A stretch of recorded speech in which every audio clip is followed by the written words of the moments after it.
बहुत बहुत स्वागत है दोस्तों आप सभी का। Welcome to electronic study YouTube channel. आप सभी को नमस्कार। यहाँ पर विज्ञान सुपर टेट का विज्ञान है आपका ये, और ऐसे में अगली क्लास आपकी यहाँ पर विज्ञान में हम आपको पढ़ा रहे थे बायोस्फीयर। एग्जैक्टली बायोस्फीयर क्या होता है, कैसे आप उसे परिभाषित करेंगे, परिभाषा क्या कुछ है। यहाँ पर फोटिक जोन को लेकर के मतलब ये पूरी चीज़ें हम आपको बता चुके हैं। ये बेंथिक ऑर्गेनिजम्स क्या होते हैं, बेंथोज क्या हैं आपके, या फिर जब हम बेंथिक जोन की बात करते हैं तो बेंथिक जोन क्या होता है, ये सारी चीज़ें आप इसके पहले मैं आपको बता चुका हूँ, आप समझ चुके हैं।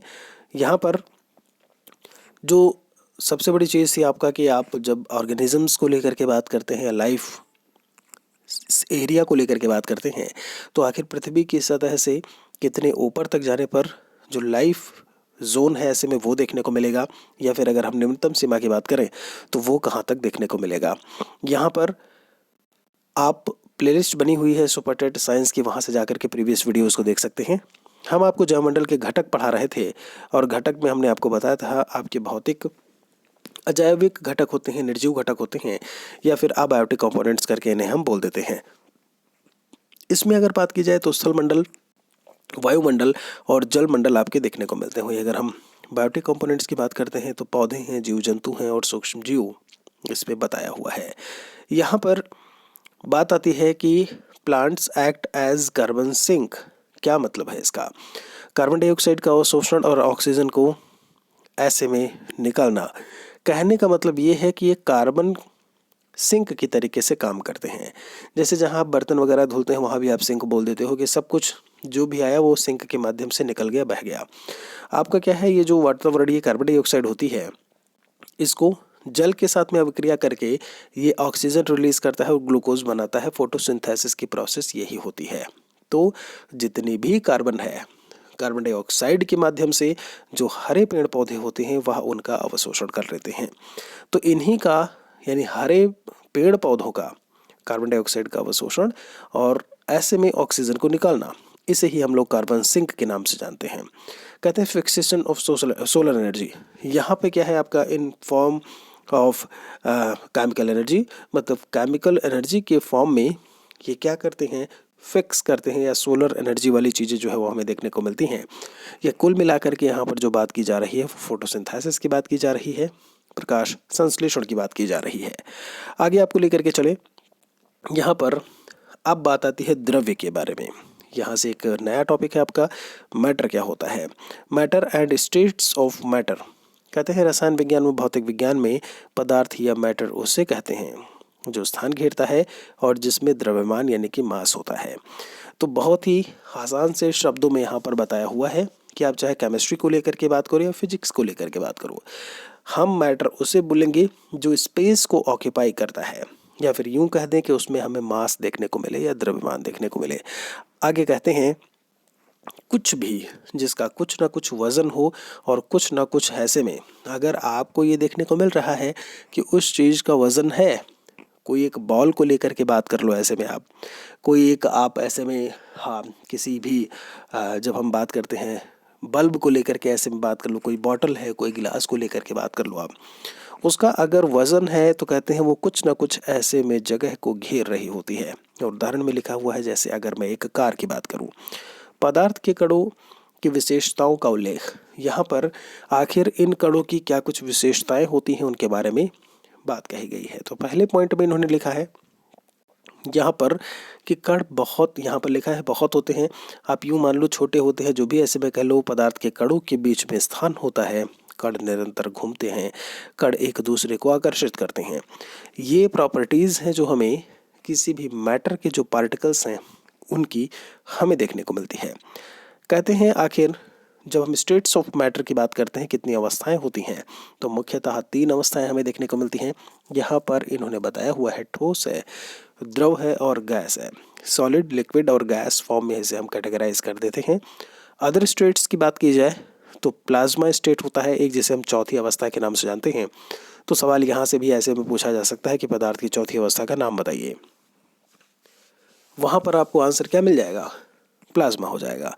इसे हम ये बोस जो यहाँ पर लिखा हुआ है आइंस्टीन करके था, आप बोसॉन करके ऐसे में बोल देते हो, या बोन आइंस्टीन करके, या एक जो कण है के नाम से आप इसे बोल देते हैं। यहाँ पर आपसे कहते हैं अब अगले पॉइंट में कि जब हम सॉलिड की बात करते हैं, सॉलिड है, लिक्विड है, गैस है, सॉलिड में इन्होंने लिखा हुआ है कुछ प्रॉपर्टीज़ हैं, उनके बेसिस पर हम बात करेंगे। आपके उदाहरण को लेकर के बात करेंगे, यहाँ से कैसे सवाल पूछा जाता है वो भी हम आपको यहाँ से बताते चलेंगे। तो सबसे पहली चीज़ जो इम्पोर्टेंट क्वेश्चन के रूप में है कि आकार और आयतन इनके डेफिनेट होते हैं, मतलब शेप और अगर वॉल्यूम को लेकर के बात की जाए तो निश्चित हैं। जैसे अगर हम बात करें किसी मेज को लेकर के, ठीक है, आपको पता है अगर मेज थोड़ा सा भी जगह ऑक्यूपाई कर रहा है, अगर इतना जगह ले रहा है, तो अब ऐसा तो है नहीं कि उसका आयतन या जो आकार है आप उसे तोड़ दीजिए, मरोड़ करके छोटा कर दीजिए, बड़ा कर दीजिए, ऐसा तो हो नहीं पाएगा, जितना है उतना ही रहेगा। ऐसे ही अगर हम ईंट को लेकर के बात करें, तो ईंट की अगर हम बात करते हैं तो ईंट जितनी बड़ी होगी उतनी ही बड़ी तो हमें ऐसे में देखने को मिलेगी। आप समझ रहे हैं कि नहीं? तो उसमें भी क्या है, आप जब तक उसे तोड़ नहीं देते, और अगर आप तोड़ भी दोगे तो भी उसका एक फिक्स आपको शेप देखने को मिलेगा, लेकिन वो ईंट नहीं रह जाएगी, वो आधा ईंटा हो जाएगा। आधा कर दिए तो आधा ईंटा हो गया आपका। तो ये चीज़ बोला है, जैसे नमक है, हीरा है। आगे कहते हैं कि इसमें पदार्थ के अणुओं के बीच में आकर्षण बल पृथककारी बल से सबल होता है। सबल होता है मतलब मजबूत होता है। कुल मिलाकर के कहने का मतलब ये है कि जब हम यहाँ पर इंटरमॉलिक्यूलर स्पेस की बात करते हैं तो बहुत कम होता है, जिसे हम अंतर आणविक आप स्पेस बोल देते हो ऐसे में, या आप जगह बोल दो, वो बहुत कम होता है। और यहाँ पर जो इंटरमॉलिक्यूलर जो पार्टिकल्स होते हैं वो आपस में बहुत ही कस के बंधे हुए होते हैं, और जब कस के बंधे होंगे तो ऐसे में वो चीज़ हमें किस रूप में देखने को मिलेगी? सॉलिड के फॉर्म में देखने को मिलेगी, ठोस के रूप में मिलेगी। कहते हैं यहाँ पर कि सबल आकर्षण बल के कारण ठोस पदार्थ जो है वो घने रूप से संघनित आपस में बिल्कुल पास पास होना। अगर आपसे पूछते हैं कि डेंसिटी यहाँ पर किसकी ज़्यादा होती है, सॉलिड लिक्विड गैस की बात करें, तो डेंसिटी जो है उसकी डिपेंडेंसी सीधे सीधे होती ही इस चीज़ पर है कि वस्तु कितनी सॉलिड है। आप समझते हैं इस चीज़ को? जी हाँ, जितना सॉलिड उसकी डेंसिटी उतनी ही ज़्यादा। ऐसे में कहते हैं अंतर आणविक मजबूत होते हैं। जो अंतर आणविक का क्या बंध की बात है, यहाँ पर जो स्पेस में है आप बंद कर लीजिएगा, मजबूत होते हैं, और अंतर आणविक स्पेस नहीं पाया जाता है। ठीक है, यहाँ पर अणु जो है वो बताए गए हैं, जो मॉलिक्यूल्स हैं, और वो किस तरीके से आपस में बंधे हुए हैं, ठोस को लेकर के ही बात कही गई है। कहते हैं ठोस पदार्थों के कण अत्यधिक निकट होते हैं, इसी कारण इसमें उच्च घनत्व या असंपीड्यता पाई जाती है। संपीड्य वो चीज़ होती है जिसे ठोक पीट करके आप जो है चौड़ा कर सके, लंबा कर सके। ठीक है, फिर कहते हैं आपसे कि ठोस के कणों के उच्च क्रम की व्यवस्था में उच्च क्रम में व्यवस्था को क्रिस्टल चालक कहते हैं। एक बात और इन्होंने बोल दी कि क्या होता है ये। फिर लिक्विड की बात की हुई है जिसका आयतन निश्चित होता है लेकिन आकार अनिश्चित होता है। अब देखिए, उसमें आपसे सॉलिड में बोला था आकार और आयतन दोनों ही डेफिनेट होगा, लेकिन यहाँ पे आपका आयतन निश्चित बोला हुआ है और आकार अनिश्चित बोला हुआ है। जैसे अगर मैं बात करूँ, जैसे दूध है, पारा है, पानी और तेल इन्होंने बोला हुआ है। अब एक काम करेंगे, जैसे एक गिलास है, ऐसे में एक गिलास हमने लिया, उसमें आपका एक गिलास पानी ले लिया, पानी यहाँ तक भरा हुआ है। फिर क्या हुआ कि हमने एक कटोरा ले लिया ऐसे में, ठीक है, एक कटोरा ले लिया जो भी है ऐसे करके। अब उस पानी को हमने इसमें डाल दिया, इस वाले पानी को हमने उठा करके इसमें डाल दिया। तो यहाँ से आपने देखा पानी जितना था, जितना वॉल्यूम था वो उतना ही है, लेकिन उसका आकार बदल गया। पहले ऐसे यहाँ तक भरा हुआ था, लेकिन इस कटोरे में केवल यहाँ तक होगा, यानी कि उसका शेप जो है वो चेंज हो चुका है। इसीलिए यहाँ पर लिक्विड को हम लोग अनिश्चित बोलते हैं। ठीक है, कहते हैं द्रव की ऊपरी सतह सभी स्थितियों में समतल होती है। अगर आप ऊपर की स्थिति की बात करेंगे तो आपको बराबर ही देखने को मिलेगी। जब पदार्थ में आकर्षण बल पृथककारी बल से कुछ ही सबल होता है तो पदार्थ द्रव अवस्था में रहता है। मतलब हम बहुत सबल नहीं बोलेंगे, मतलब ये जो अट्रैक्शनल फोर्स है ये आपका रिपल्सिव फोर्स से आपका बहुत ही, आप यूँ समझ लीजिए ज़्यादा नहीं, आपका बोला है कुछ ही सबल होना। तो ऐसे में हमें वो चीज़ द्रव अवस्था में देखने को मिलती है। आपसे कहते हैं कि द्रव पदार्थों में अणुओं के बीच परस्पर आकर्षण बल ठोस अवस्था की अपेक्षा कमज़ोर होता है। अगर ठोस वस्तुओं की अपेक्षा ज़्यादा होगा तब तो वो अवरी ठोस हो जाएगा। आप समझ रहे? तो सबसे जो अट्रैक्शनल फोर्स ज़्यादा देखने को मिलेगा वो ठोस में है, उसके बाद आपका द्रव में, फिर गैस वाली चीज़ें जो है वो देखने को मिलती हैं। कहते हैं कि अणु कम घने होते हैं, इसीलिए पदार्थ में गति देखने को मिलती है। यहाँ पर आप वहाँ पर देख रहे थे कि अणु के बीच में वो आपस में कैसे बंधे हुए थे यहाँ पे, लेकिन यहाँ पर आपको थोड़ा सा विरल प्रकार की चीज़ जो है वो नज़र आ रही होगी कि जो अणु हैं वो थोड़ा थोड़ा दूर दूर आपको देखने को मिलेंगे। तो ऐसे में क्या होता है, ये मूवमेंट कर सकते हैं, लेकिन ठोस वाले में उनकी मूवमेंट नहीं होती है। कहते हैं कि द्रव पदार्थ का घनत्व गैस से अधिक जबकि ठोस से कम होता है। यही सारे क्वेश्चंस हैं जो आपके बनते हैं। अब सीधी सी बात है कि सबसे ज़्यादा ठोस होगा तो उसका डेंसिटी भी सबसे ज़्यादा होगा, उसके बाद डेंसिटी द्रव की होगी, और सबसे कम डेंस जो होगा वो आपका ऐसे में गैसियस वाली चीज़ें होंगी। तो द्रव पदार्थ का जो घनत्व है वो गैस से अधिक होगा, बिल्कुल सही है। आप इसे ऐसे समझिए, मैंने कहा ये सॉलिड है, सबसे ज़्यादा इसमें होगा, फिर उसके बाद लिक्विड है, फिर उसके बाद गैस है, तो इसका घनत्व सबसे ज़्यादा, इसका उससे कम, और गैस का लिक्विड से भी कम। तो यहाँ पर आपको ये बात समझ में आ गई होगी कि अगर हम लिक्विड की बात करते हैं तो गैसियस वाली चीज़ों से जो लिक्विड है उसका ज़्यादा ही हमें क्या देखने को मिलने वाला है। जी हाँ, बिल्कुल सही है, घनत्व।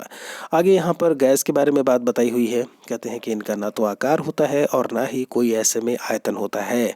कहते हैं जैसे हम हाइड्रोजन है, यहाँ पर लिखा हुआ है, आपसे ऑक्सीजन को लेकर के बात कर ले, मैग्नीशियम को आप ऐसे में नहीं, माफ़ी चाहेंगे, मैग्नीशियम नहीं है ये, आप हाइड्रोजन लिखिएगा, ऑक्सीजन लिखिएगा, क्लोरीन वगैरह गैस हो गई, ठीक है।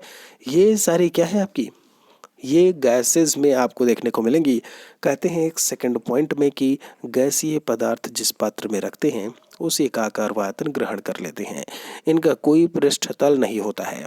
देखिएगा ये इंपॉर्टेंट है आपका, कोई भी सरफेस ऐसे इसमें हमें देखने को नहीं मिलेगा। जैसे हम अगर गिलास में पानी भरते हैं तो उसको कहीं सरफेस चाहिए, उसी पर आपका वो रहेगा, ठीक है।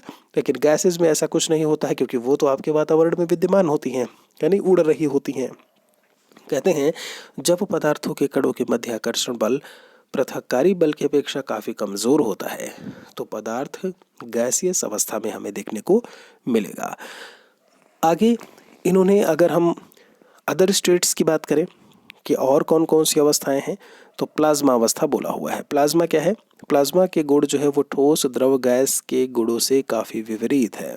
कहते हैं कि प्लाज्मा एक तटस्थ मतलब ऐसे होता नहीं कि अलग होना एकदम से, तो गैसों के बादलों का रूप ले लेता है। जैसे सितारों की अगर बात की जाए, गैस की प्लाज्मा का कोई निश्चित आकार व आयतन नहीं होता है। जब हम यहाँ से बात करते हैं जैसे गैस है ना आपका, वैसे प्लाज्मा का भी हमें ऐसे में देखने को मिलेगा। कह रहे हैं कि प्लाज्मा की पहचान सबसे पहले क्रुक्स नली में 1879 में सर विलियम क्रुक्स ने की थी। इन्होंने इसे चमकते पदार्थ का नाम दिया था। तो एक नाम और आ गया है आपसे, अगर कोई पूछता है चमकते पदार्थ, ये क्या है चमकता पदार्थ, तो इसमें आप नाम रख सकते हैं। फिर कहते हैं प्लाज्मा का, फिर कहते हैं प्लाज्मा पदार्थ की चौथी अवस्था है, इसमें तत्व अत्यंत उच्च तापमान और आयनीय अवस्था में होते हैं। अब ये इसके गुणों में आपको देखने को मिल गया कि इनका जो भी चीज़ें होंगी, तत्व कैसे होंगे, टेम्परेचर काफ़ी ज़्यादा और आयोनिक स्टेट में आपको देखने को मिलेंगे। आयोनाइजेशन हो जाना मतलब जैसे पॉजिटिव चार्ज में बढ़ जाना, धनात्मक आवेश ऋणात्मक आवेश करके आप बोल देते हैं। पदार्थ के तापमान में परिवर्तन करने से एक सीमा के बाद उसकी अवस्था में परिवर्तन होता है। एक आपको देखने को मिलेगा, बर्फ ठोस है, उसे गर्म करने पर पानी, फिर पानी को जब हम गर्म करते हैं तो वो भाप बन जाता है। ये चीज़ भी आप जो है पदार्थ की अवस्थाओं के बारे में समझ चुके होंगे। फिर यहाँ पर बात आती है पदार्थों का वर्गीकरण। हम कैसे इनका वर्गीकरण करते हैं, हम इनको कैसे कैटेगराइज करते हैं। तो पदार्थ, इन्होंने भौतिक वर्गीकरण और रासायनिक वर्गीकरण दोनों अलग अलग बोला हुआ है। भौतिक वर्गीकरण की जब हम बात करेंगे तो आप इसे ठोस द्रव गैस में कैटेगराइज कर देते हो। वहीं अगर इनका हम केमिकल क्लासिफिकेशन देखें तो शुद्ध पदार्थों में तत्व और यौगिक आएगा। वही मिश्रण की बात की जाए तो समांगी और विषमांगी मिश्रण होता है। अगर हम शुद्ध पदार्थ में तत्व और यौगिक में तत्व की बात करें तो तत्व में धात्विक होते हैं, मेटेलिक और नॉन मेटेलिक होते हैं। धात्विक और अधात्विक बोला हुआ है। फिर उसके बाद अगर हम यौगिक कंपाउंड की बात करते हैं तो इसमें ऑर्गेनिक होगा और इनऑर्गेनिक आपको कंपाउंड देखने को मिलेगा।